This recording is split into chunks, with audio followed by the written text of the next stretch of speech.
السلام علیکم student, Nalanda open university M A Urdu part 1 کا پیپر 1 اکائی 6 مکمل ہو چکا ہے۔ اکائی 7 شروع کرتے ہیں۔ شمالی ہند میں قدیم اردو شاعری، ٹھیک ہے، شروع کرتے ہیں سبق کے خد و خال۔ مقصد، موضوع کا تعارف، قدیم اردو شاعری پر بحث، بابا فرید گنج شکر رحمۃ اللہ علیہ، امیر خسرو، شیخ شرف الدین یحییٰ منیری، کبیر داس، عبد الرحیم خان خانہ، افضل پانی پتی، خلاصہ کلام، سوالات برائے مشق۔ پھر مزید مطالعہ کے لیے کتابیں۔ اوکے، تو اب آتے ہیں مقصد سے شروعات ہوتی ہے۔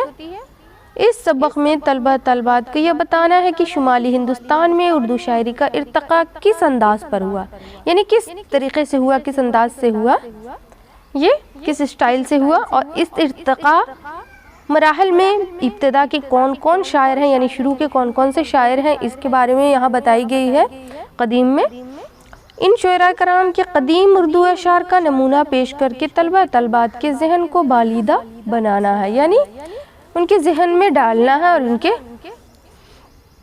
دماغ میں محفوظ کرنا ہے۔ 7.1 موضوع کا تعارف، شمالی ہند میں قدیم اردو شاعری ایک اہم مضمون ہے۔ اس موضوع میں شمالی ہند میں اردو شاعری کا جائزہ پیش کیا گیا ہے۔ اس میں بابا فرید الدین گنج شکر، امیر خسرو، شیخ شرف الدین یحییٰ منیری، کبیر اور عبد الرحیم خان خانہ وغیرہ کے کلام کا نمونہ پیش کیا گیا ہے، ٹھیک ہے۔ گزشتہ اسباق میں جنوبی ہند میں اردو شاعری اور نظم کے قدیم نمونہ کو پیش کیا گیا، اور اب اس سبق میں شمالی ہند میں قدیم اردو شاعری پر تبصرہ کیا جا رہا ہے، ٹھیک ہے، تاکہ طلبہ طالبات یعنی اسٹوڈنٹ کو خود بھی اردو کے قدیم یعنی اردو کے پرانے زمانے کی بات ہو رہی نا، شعری سرمایہ کا جائزہ لے سکے، یعنی اچھی طریقے سے اس کی جانچ پرکھ کر سکے اور معلومات حاصل کریں۔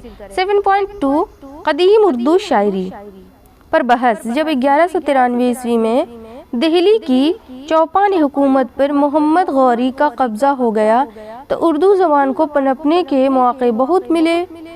ڈاکٹر محی الدین قادری زیر تحریر کرتے ہیں، زبان اردو کا آغاز مستند رائے کے مطابق اس وقت جب محمد غوری نے دہلی کی سلطنت فتح کی اور اس کے بعد اس حصہ میں ایک طویل عرصہ تک مسلمان حکمراں رہے، ٹھیک ہے، کافی دن تک تو مسلمانوں کی حکمرانی رہی ہے نا ہندوستان میں، اس کے بعد نہ انگریزوں کا آ گیا تھا زمانہ۔ مستند ہی مصنفوں کی یہ رائے ہے کہ اردو دہلی میں فارسی اور ہندی بول چال کا ایک نتیجہ ہے، یعنی اردو جو دہلی میں بولی جاتی ہے وہ فارسی اور ہندی کی ملی ہوئی ہے، ٹھیک ہے۔ دہلی اور اس کے گرد و نواح میں مسلمانوں کی حکومت تھی، اس کے دوسری قوموں سے معاشرتی، تہذیب اور ثقافتی اشتراک ہونے لگا، جس سے اردو زبان کا سانچہ تیار ہوا۔ کس کا سانچہ تیار ہوا؟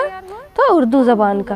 ڈاکٹر مسعود حسین خان لکھتے ہیں، زبان دہلی کھڑی بولی کا ارتقاء ہے، یعنی کھڑی بولی سے ہی زبان کا پیدائش ہوئی ہے، شروعات ہوئی ہے۔ ایک طرف اردو کی شکل میں خسرو اور دیگر صوفیاء کرام کے ہاتھوں ہو رہا تھا تو دوسری طرف لشکریوں، سپاہیوں اور سادھوؤں کے ذریعے پنجاب، دکن اور یورپ کے علاقوں میں رواج پا چکی تھی، ٹھیک ہے، جس کی شہادت ہمیں نامدیو، کبیر داس اور گرو نانک کے کلام میں ملتی ہے۔ شہادت مطلب گواہی یہاں پر ہوا ہے نا، جس کی گواہی ان لوگوں کے ذریعے ملتی ہے، ٹھیک ہے۔ دنیا کی زبانوں کی طرح اردو زبان کی ابتدا بھی شاعری سے ہوئی ہے۔ کس سے ہوئی ہے؟ اردو شاعری سے، یعنی اردو کی جو شروعات ہوئی ہے وہ شاعری سے ہوئی ہے۔ چنانچہ رام بابو سکسینہ تحریر کرتے ہیں، لکھتے ہیں، دیکھیے کیا تحریر کیے ہیں، دنیا کی تمام زبانوں کی ابتدا شاعری سے ہوئی ہے۔ شعر ایک زندہ قوت ہے، یعنی زندہ طاقت ہے، جس کا وجود نثر سے بہت پیشتر معلوم ہوتا ہے۔ قافیہ پیمائی اور تک بندی انسان میں ایک فطری چیز ہے، مطلب انسان کے اندر پیدا ہوتا ہے، ایک نیچر ہے، فطری مطلب نیچرلی چیز ہے۔ انسان کو پہلے جذبات کا حس ہوتا ہے، پھر وہ دماغ کو کام میں لاتا ہے اور سوچتا ہے، اسی وجہ سے ارتقاء تہذیبی انسان میں جو مظہر جذبات ہے نثر پر منحصر ہے، اوکے، جو فکر دماغی کا نتیجہ ہے۔ سب سے پہلے جبکہ فن تحریر کی ایجاد نہیں ہوئی تھی، شعر ہی اپنے زبردست اثر سے دماغ میں محفوظ رہ سکتے تھے اور قوت حافظہ کی مدد سے مجمع میں سنانے کے قابل بھی شعر ہی ہو سکتے تھے۔ گو کہ ظاہراً عنصر ہمارے اظہار خیالات اور گفتگو کا آسان ترین اور فطری ذریعہ معلوم ہوتی ہے، مگر غور کرنے کے بعد اور تجربہ سے معلوم ہوتا ہے کہ وہ صرف ضبط خیالات اور رسمی تحریروں کے واسطے موضوع میں۔ جب ہم شمالی ہند میں اردو شاعری کا جائزہ لیتے ہیں تو قدیم اردو شاعری کے نقوش ملتے ہیں۔ مطالعہ کے لیے قدیم اردو شاعری کے چند شعراء اور ان کے کلام کا نمونہ پیش کیا جاتا ہے۔ اب دیکھیے بہت سارے اردو شعراء ہیں جن کے کلام کا نمونہ اس اکائی میں پیش کیا گیا ہے۔ تو اب شروع کرتے ہیں 7.3 بابا فرید الدین گنج شکر رحمۃ اللہ علیہ کے بارے میں۔ تو خواجہ فرید الدین گنج شکر 1173 عیسوی میں پیدا ہوئے۔ بابا فرید الدین فرید کے نام سے مشہور ہیں۔ ان کا پورا نام شیخ فرید الدین مسعود تھا۔ خاص و عام میں شکر گنج یا گنج شکر کے لقب سے مشہور ہوئے۔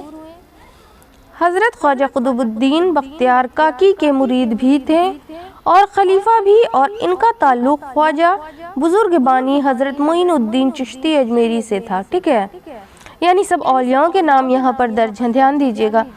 خواجہ فرید الدین گنج شکر فرقشہ کابلی کی نسل سے تھے۔ کہاں کے تھے؟ کابل سے تھے اور کابلی کی نسل سے تھے۔ ٹھیک ہے، ان کے دادا کا نام قاضی شعیب تھا۔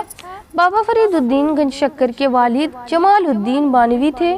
بابا فرید الدین گنج شکر کو حصول علم کا بڑا شوق تھا، یعنی تعلیم کا بہت زیادہ شوق تھا، اور اس کے لیے دور دراز کا سفر کیا، اور جب عمر 59 سال کی ہوئی تو اجودھن یعنی پاک نیٹن میں جو پنجاب کا علاقہ ہے سکونت اختیار کر لی۔ اوکے، محققین کے مختلف بیانات سے پتہ چلتا ہے کہ بابا فرید کو سما سے خاصا دلچسپی تھی، یعنی کافی انٹرسٹ رکھتے تھے کس سے؟ شعر و شاعری سے۔ سما جو ہوتی ہے نا مشاعرے کا، تو کافی انٹرسٹ ان کو تھا، دلچسپی تھی۔ خود فارسی ہوگا یہاں پہ، فاری لکھا، فارسی اشعار پر برمحل پڑھتے تھے۔ شیخ عبدالحق محدث دہلوی نے موصوف کی ایک فارسی رباعی نقل کی ہے۔ ان کے ہندی ملفوظات، فقرے اور دوہے بھی جا بجا ملتے ہیں۔ اسی بنیاد پر سید سلیمان ندوی اس نتیجے پر پہنچے کہ اردو کا سراغ حضرت فرید گنج شکر کے عہد سے ملنا شروع ہو جاتا۔ بابا فرید کے شعری مذاق کا حال بھی بعض کتابوں میں درج ہے۔ ان کی ہندی وانی مسلم ہے، اس میں کوئی کلام نہیں کہ انہوں نے ہندی دوہے کہے ہوں گے۔ سیر الاولیاء میں بھی ایک دوہا درج ہے۔ کیا ہے دوہا؟ دیکھیے یہاں پر لکھا ہوا ہے، کت نیوتی کارری کا ناکا ستت منائے، بس کندھی مدھن گر ہوری سہائے۔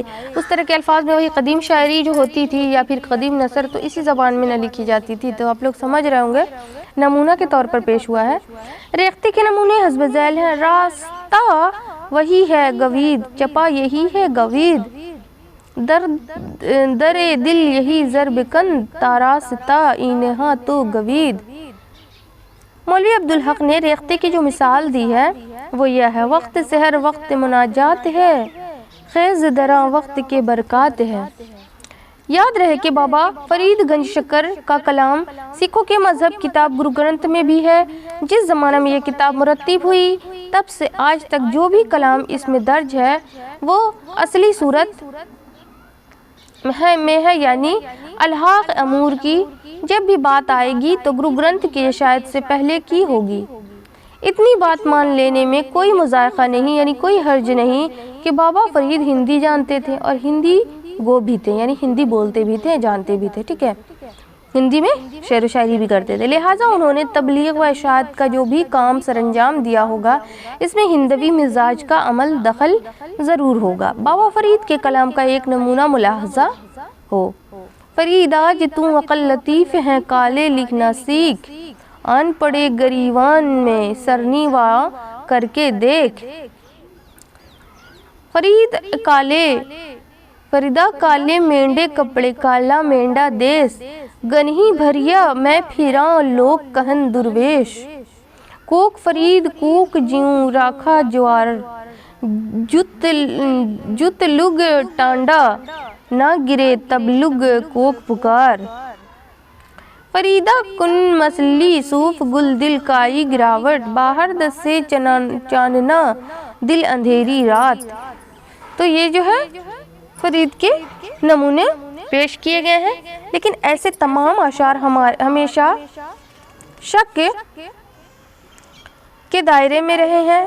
یہ ممکن نہیں کہ اسے یکسر رد کر دیا جائے.